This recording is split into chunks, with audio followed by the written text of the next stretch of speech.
Hello everyone, welcome to Deepa's kitchen. आज आहे गुढीपाडवा। तर गुढीपाडव्याची सुरुवात जी आहे तर ही रात्रीपासूनच सुरू झाली होती। आमच्या घरी जे आहे ना तर ते लाडू बनवतात, गुळ लावून लाडू बनवले जातात। तर हे लाडू जे आहे तर हे मी रात्रीच बनवून ठेवले होते। सगळं जेवण वगैरे झाल्यावर हे बनवून घेतले होते। खरंच खूप सोपे आहे हे बनवायला, कारण की गव्हाच्या पिठापासून बनतात ते।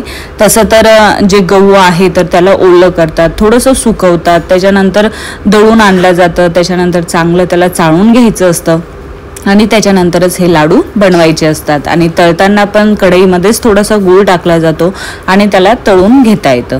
तर इथे सगळे जे लाडू आहे तर ते हे रात्रीच बनवून ठेवले होते मी, कारण की जेव्हा गुढी उभारला जाते तर तेव्हाच हे लाडूचा नैवेद्य गुढीला दाखवला जातो। तर बऱ्याचशा ठिकाणी वेगळी वेगळी पद्धत असते बनवण्याची म्हणजे नैवेद्य काही ठिकाणी शेवाई देतात। म्हणजे माझ्या आईच्या इकडे आहे ना, जेव्हा गुढी उभारतो ना तर जेव्हा ती नवीन शेवाई बनवलेली असते ना तर त्याला शिजवून सकाळी दाखवला जातो नैवेद्य त्याचा। सगळ्या ठिकाणी वेगळी वेगळी पद्धत आहे बनवण्याची, दाखवण्याची। तर इथे जे गुढी आपण उभारतो ना तर तो बांबू जो आहे तर तो सगळा साफ करून घ्यावा लागतो। त्याच्यानंतर नवीन साडी, सगळं नवीन पीस, सगळं जे आहे तर हे नवीन घेतलं जातं। तर तांब्याला पण चांगलं स्वच्छ मी रात्री सकाळी घासून घेतलं होतं। त्याच्यानंतर त्याच्यावर छान स्वास्तिक काढलंय, 5 बोटं लावली आहे, छान मस्त त्याला डेकोरेट केलंय। त्याच्यानंतर साडी जी आहे जसं मी सांगितले नवीन आहे, पीस तर होतात साडीमध्ये, बऱ्याचशा ठिकाणी नवीन पीस लावला जातो। तर मी त्याला नवीन एक माझ्याकडे चुनरी होती तर ते लावलं मी, लिंबाचा डगळा, आंब्याचा डगळा, त्याच्यानंतर हार, गाठी, मस्त असं जी गाठी असते ना तर ती होळीची असते, कारण की होळी लहान मुलं जर घरामध्ये असले तर त्यांच्यासाठी होळीला गाठी आणल्या जातात। तर तीच एखादी गाठी सांभाळून ठेवायची आणि तीच गाठी गुढीला लावल्या जाते। बऱ्याचशा ठिकाणी नवीन आणतात, वेगळी वेगळी, जसं मी सांगितलं वेगळी वेगळी पद्धत असते बघा सगळ्या घरची। तर सकाळी मी मस्त अशी जी गुढी आहे तर ती हजबंडनी एकदम व्यवस्थित अशी बांधून दिली होती।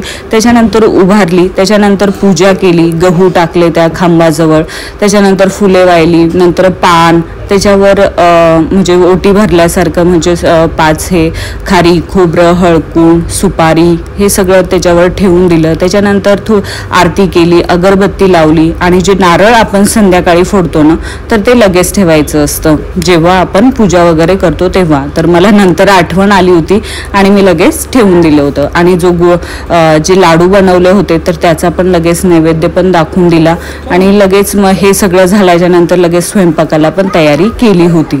लहान मुलं घरामध्ये असली की सगळं काम कसं एकदम त्यांच्या हिशोबाने करावं लागतं, तर थोडंसं मला इथे लेट झालंच होतं।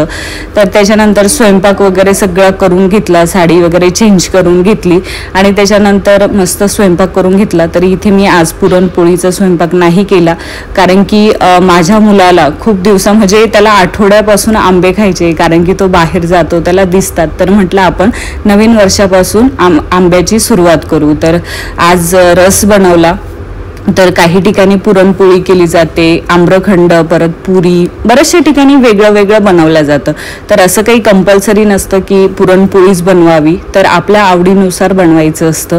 तर इथे मी आज आमरस बनवलेला होता, तर आमरस बनवला मस्त। पहिले आमरस बनवून घेतला आणि फ्रीजमध्ये ठेवून दिला, तर तो एकदम असं थंड थंड असला ना तर छान लागतो खायला। त्याच्यानंतर इथे साधी पोळी ठेवली आहे, भजे ठेवलेत, भात ठेवलाय आणि त्याच्यानंतर मी इथे वड्याची भाजी दाखवली। जसं आपण उन्हाळ्यामध्ये नवीन सगळे पदार्थ करतो ना, जसं वडा झाला, कुरडई, पापड, हे सगळं करून घेतलं होतं मी। तर वडा पण जो आहे तर छान त्याची भाजी बनवली होती। तर हा मिक्स डाळीचा वडा होता, तर त्याच वड्याची मी इथे भाजी केली आहे, छान मस्त, खूप टेस्टी झाली होती भाजी। तर सगळा नैवेद्य जो आहे तर तो एका मोठ्या प्लेटमध्ये काढून घेतला होता। तर जी भाजी आहे तर ती पण छोट्या वाटीमध्ये काढून घेतली होती। तर पापड जे आहे तर हे घरी बनवलेले होते, तर छान असे तळून घेतले होते, खूप असे मस्त फुललेले होते। मी हा व्हिडिओ टाकलेला पण आहे पापडांचा, तर तुम्ही नक्की बघू शकता। त्याच्यानंतर कुरडई आणि उडदाचे पापड, हे जे सगळं आपण बनवलेलं असतं ना तर ते तळून आज दाखवलं जातं नैवेद्यामध्ये। तर इथून त्याच्यानंतरच आपण खायला सुरुवात करू शकतो. जर लहान मुलं असले तर त्याच्या पहिलेच सुरुवात होऊन जाते खाण्याची. तर इथे मी कुरडई जी आहे तर ती मस्त ठेवली आहे ताटामध्ये. परत तांदळाचा पापड ठेवला आहे, उडदाचा पापड ठेवतीये.